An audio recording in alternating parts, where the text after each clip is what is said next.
Martine, tes premières images ou premières sensations? C'était de les découvrir parce que j'y avais jamais fait attention. Mmh. Et pourtant, ils sont un renouvellement continuel. Ils sont toujours dans le nouveau, dans le créatif. Le renouvellement, le créatif. La puissance aussi. Mmh. Oui, Marie. Première sensation, perception, une grande joie. Et j'ai entendu, je suis à la maison.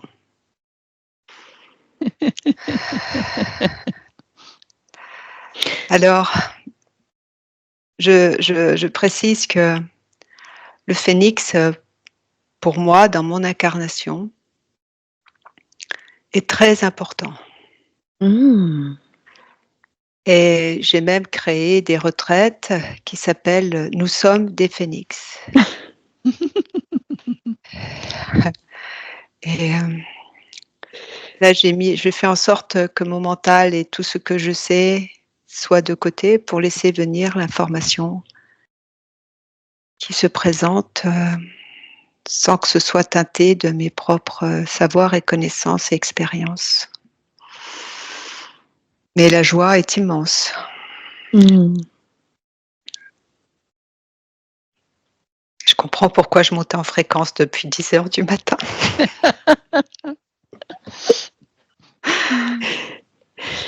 Alors moi, je vais faire une petite parenthèse. Je vous précise que c'est un sujet que je souhaite faire depuis un petit moment et c'est aujourd'hui qu'il s'est présenté à moi comme une évidence.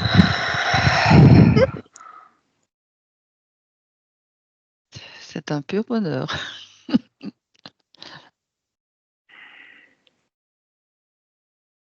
Donc je vous laisse le temps de dérouler les informations qui viennent.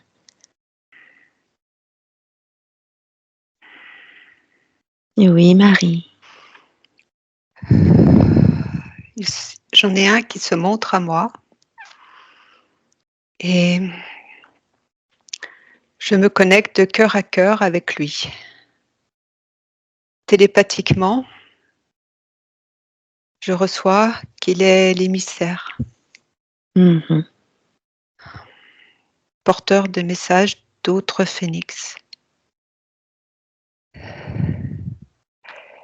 Et il se présente au nom de ses frères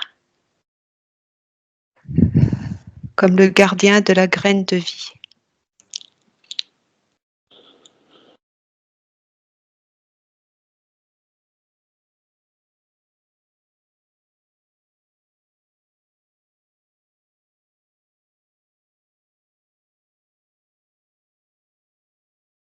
Graine de vie présente dans tout le vivant, sur Terre, dans les différentes dimensions de la Terre et de Gaïa, mais aussi dans d'autres systèmes dimensionnels, d'autres mondes, d'autres univers. Je te laisse regarder cela, Martine. Qu'est-ce que ça Oui. t'évoque? Je vois une capacité très particulière en fait de recomposer avec l'ancien, tout en étant du un renouveau. Ça me parlait bien quand Marie me disait que c'était avec le vivant. C'est déjà cette façon de faire, de revenir pour une autre expérience. C'est une façon qu'ils ont de percevoir, oui, c'est très personnel à eux. Mmh. Donc les phénix, un immense cœur, discussion par le cœur directement, comme tous les êtres et les grands êtres évolués, les grandes consciences, tout se fait de cœur à cœur. C'est pour ça que Et donc, mmh, Oui. C'est pour ça que je vois qu'il y a une libération chaque fois. Par exemple, nous, avec les incarnations, on accumule. Eux, ils n'accumulent pas. Ils reviennent chaque fois dans du nouveau, tout frais, tout pour recommencer. Alors, elle procède par transmutation pour un retour à l'initial de vie. C'est de la transmutation par la fréquence amour inconditionnel. Ce qui permet à tout le vivant de revenir à l'initiale source, initiale essentielle. Et ainsi revenir au potentiel,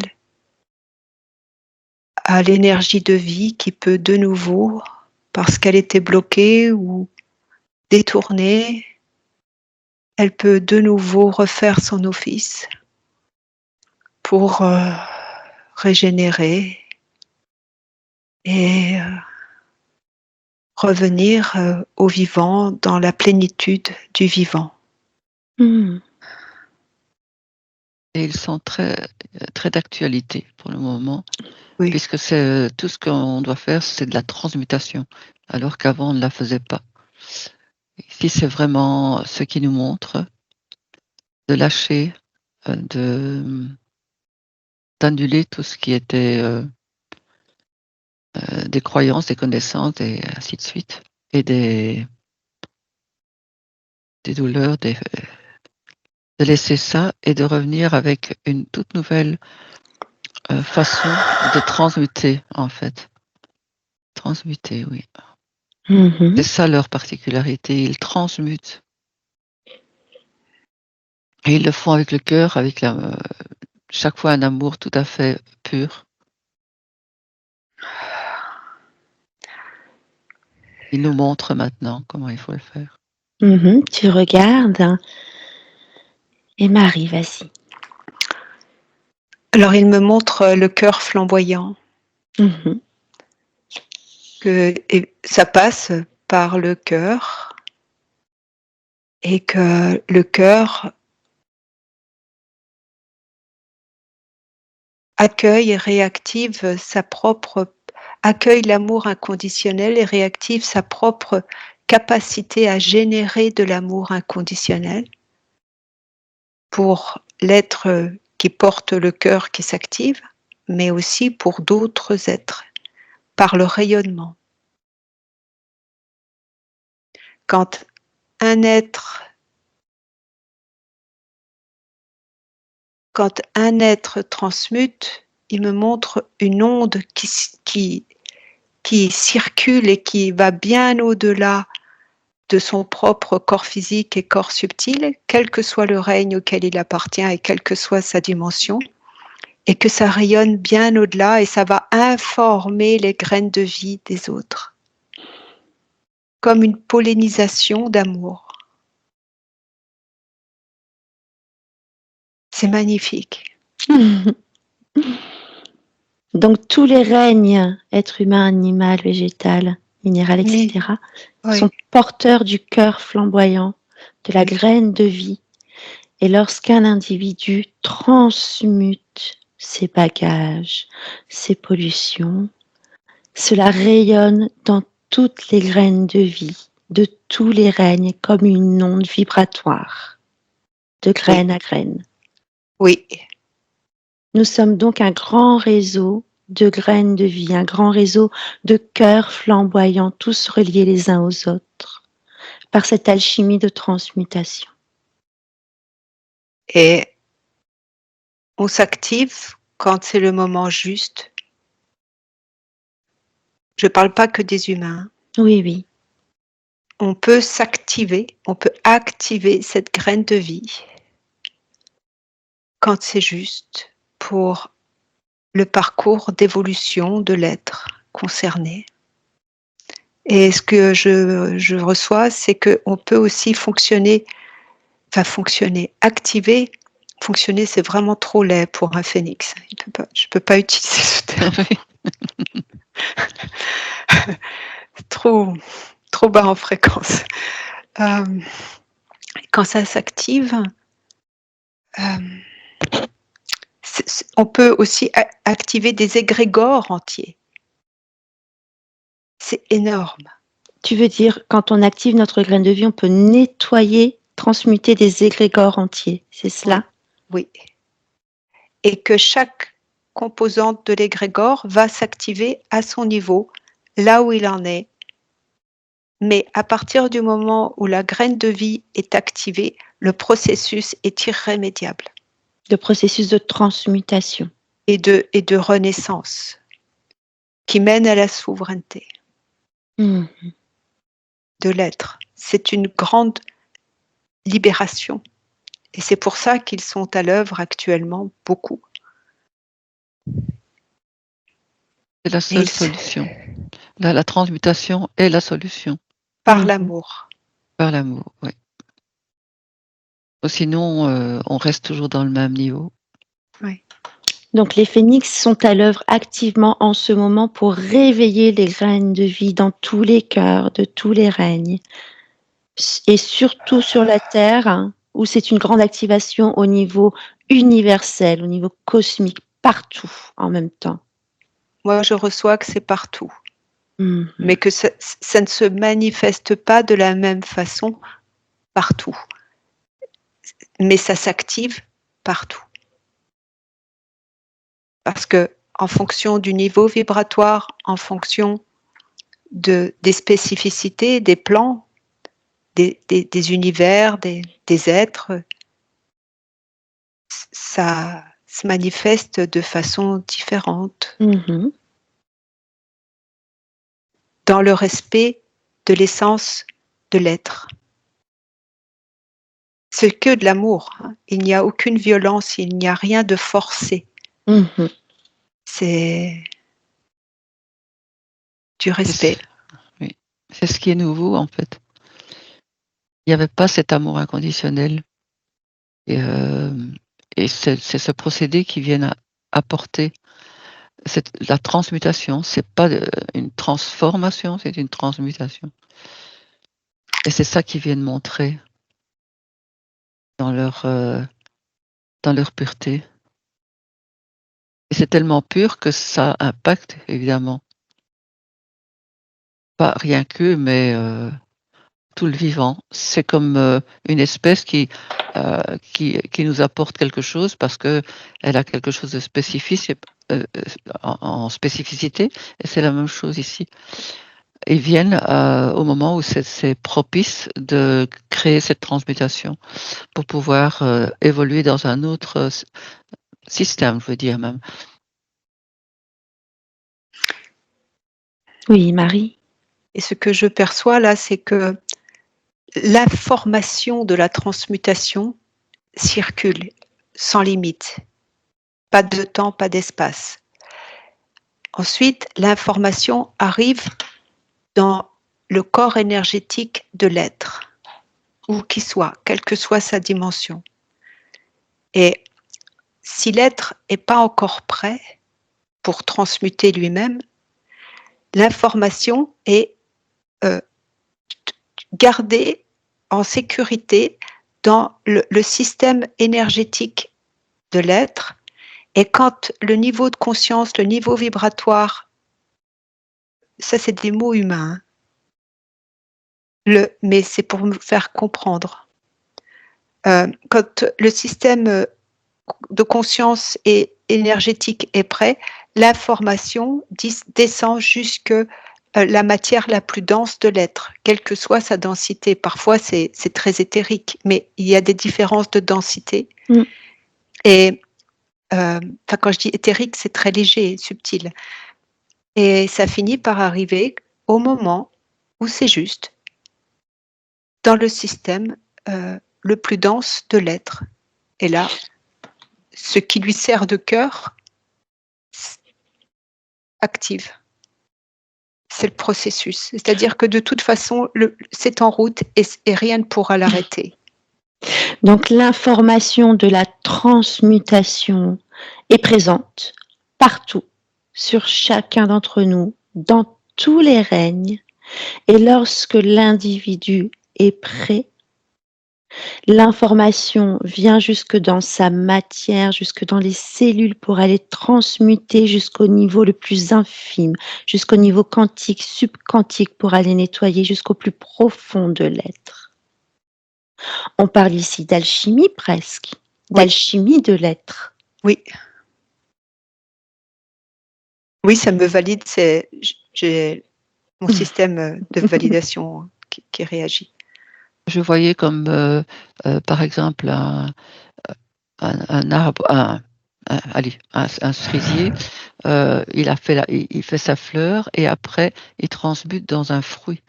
Et je voyais au niveau de l'humain, en fait, ce sont ces nouveaux humains, en fait, qui ont transmuté. Ils ont réussi à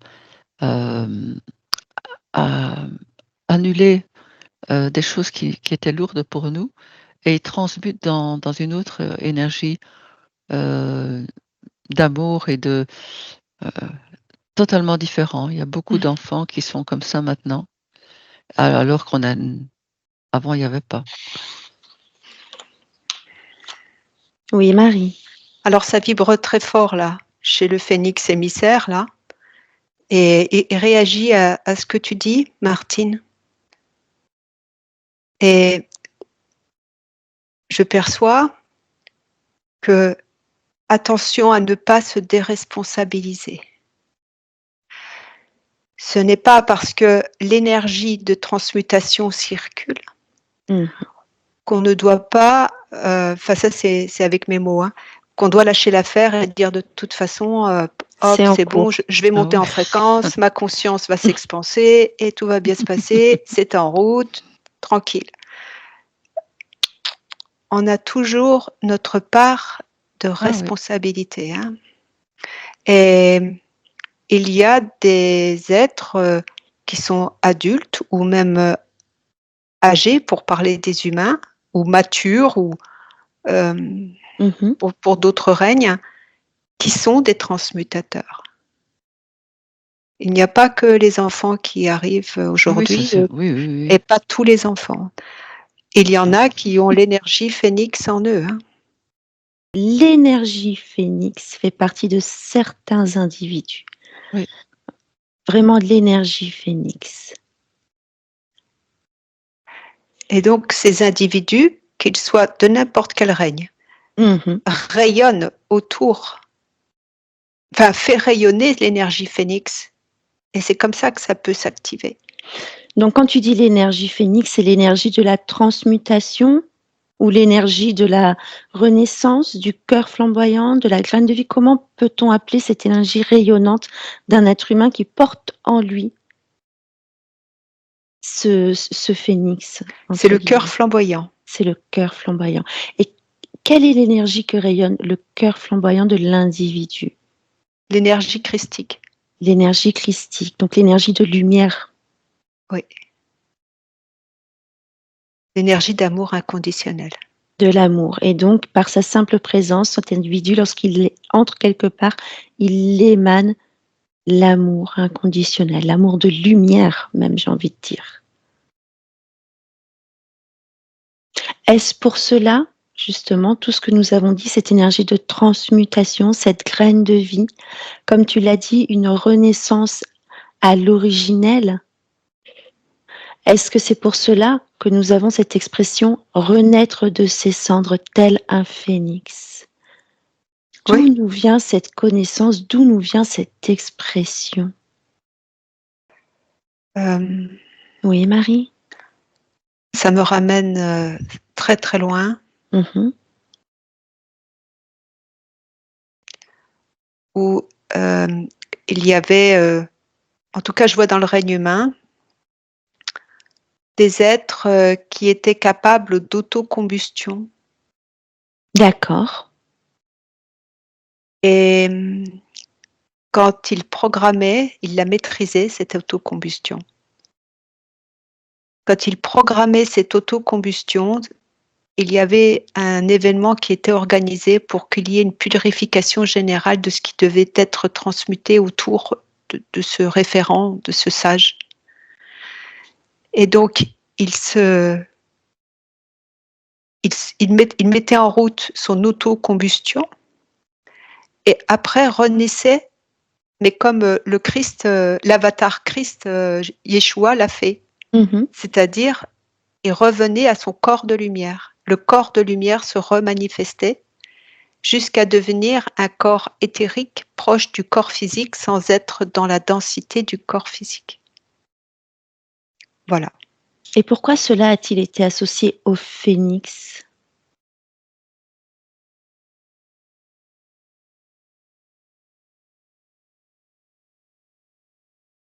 Encore plus loin dans le temps.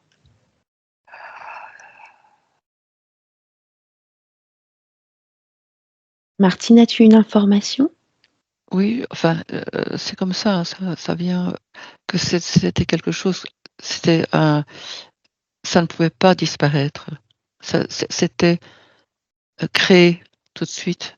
Ça ne pouvait pas, ou sinon on aurait été largué.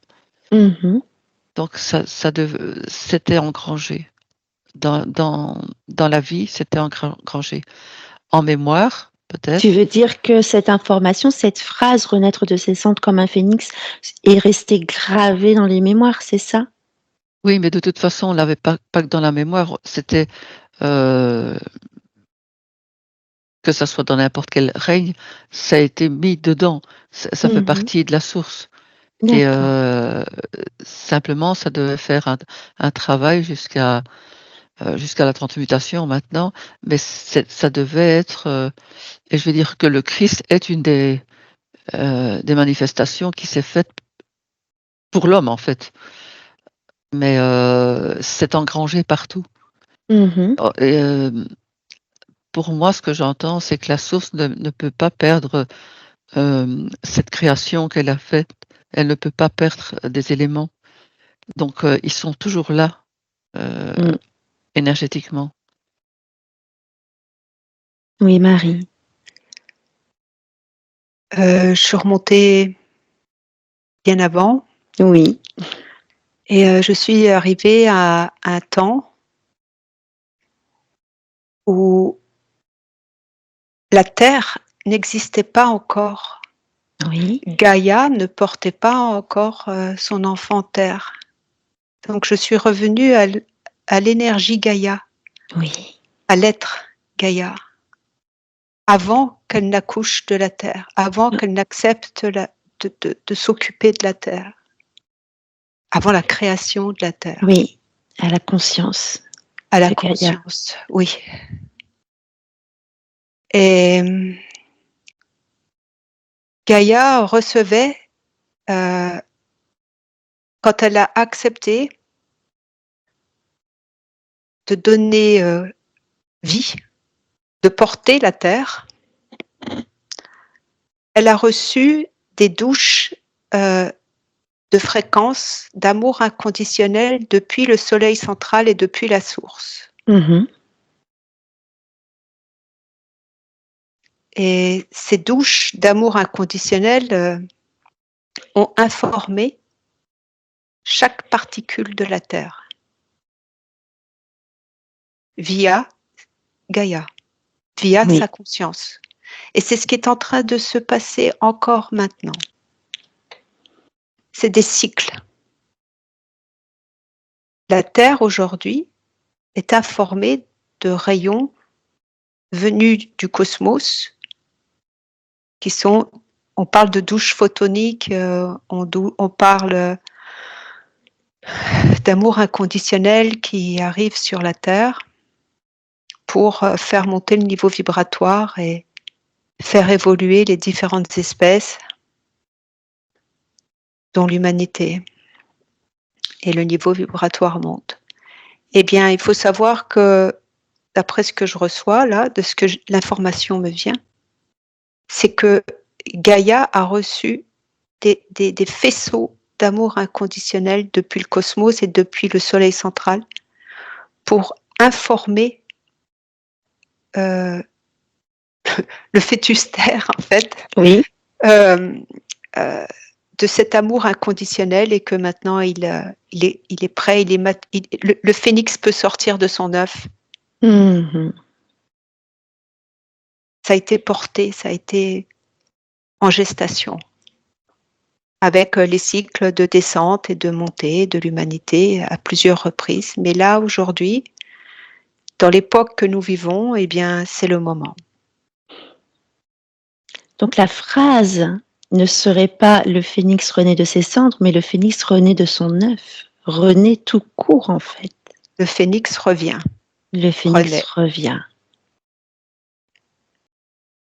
Et la première image, la première fois qu'on a parlé du phénix, Mhm. c'est sur Terre. C'est ce qu'on appelle aujourd'hui le pays de la Chine.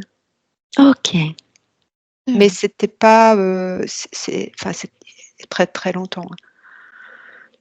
Voilà. C'était avant les Grecs, avant la mythologie, avant, voilà. Avant les mythologies, on me dit. Est-ce qu'un phénix était venu se présenter devant une conscience expansée, quelqu'un en télépathie, pour faire passer cette information de leur présence, de leur vie, de ce qu'ils font, de leur rôle, de qui ils sont?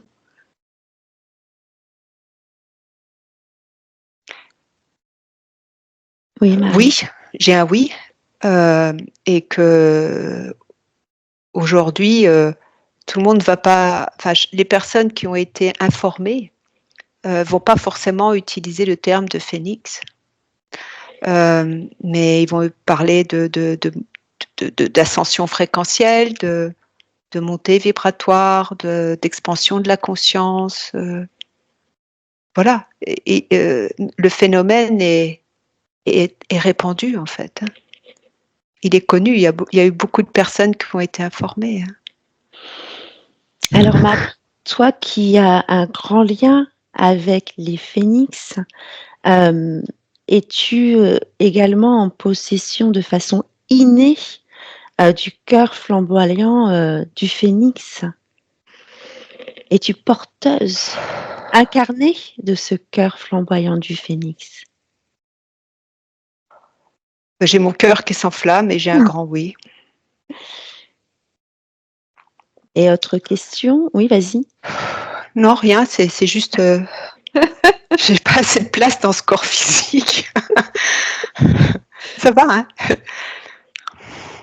Alors, ça, c'est ton mental qui te dit ça, parce que ton corps est très, très, très, très grand. Il n'a pas de limite, donc tu peux déployer ton cœur flamboyant.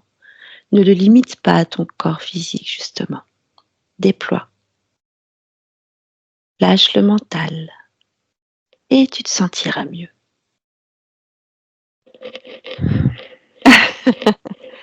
Ça va mieux? Il y a une légère panique du corps physique. Voilà. Merci. Et je me pose également la question, du coup, suis-je porteuse de ce cœur flamboyant de phénix, puisqu'ils ont été très présents dans ma vie pendant un moment? Oui, j'ai aussi un oui. Mais par exemple, ce qui est intéressant, c'est que tout à l'heure, je parlais de manifestation de l'information, que ça ne se Oui. manifestait pas chez chacun de la même façon. Eh bien, c'est le cas concret là. Entre toi et moi, on ne le vit pas et on ne le manifeste pas de la même façon. Et c'est pas Alors, pour autant que c'est plus ou moins efficace ou pertinent. Mais ce que je reçois, c'est qu'en fonction de là où on se trouve, de qui on contacte, de ce qu'on a à faire en fait et de ce qu'on vit, eh bien, c'est juste comme on l'a, quoi. C'est adapté. il se déploie selon ce que l'on fait et selon les besoins individuels. De ce que l'on accepte d'être. Mmh. De ce que l'on accepte d'être. Et donc, par conséquent, de faire. C'est très, très beau.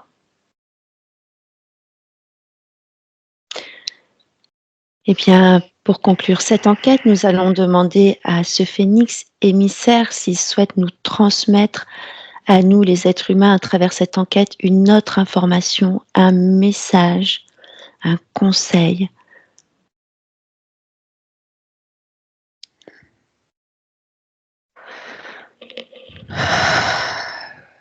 Confiance, amour de soi, responsabilité et souveraineté. Confiance. Confiance. Ça me répète. Confiance en nous et confiance en la graine de vie. Martine, as-tu reçu un message complémentaire? C'est confiance aussi dans la source qui nous a pas lâchés. Non, Et mais non. que c'est une expérience qui était prévue. Et qu'on peut la recevoir de différentes façons. Tout à fait. Avoir confiance, croire en soi, être dans l'amour pour soi, pour tout ce qui nous entoure, car nous sommes aimés par la source et par toutes ces consciences évoluées. Qu'on les perçoive ou non, elles sont là, elles transmettent les informations.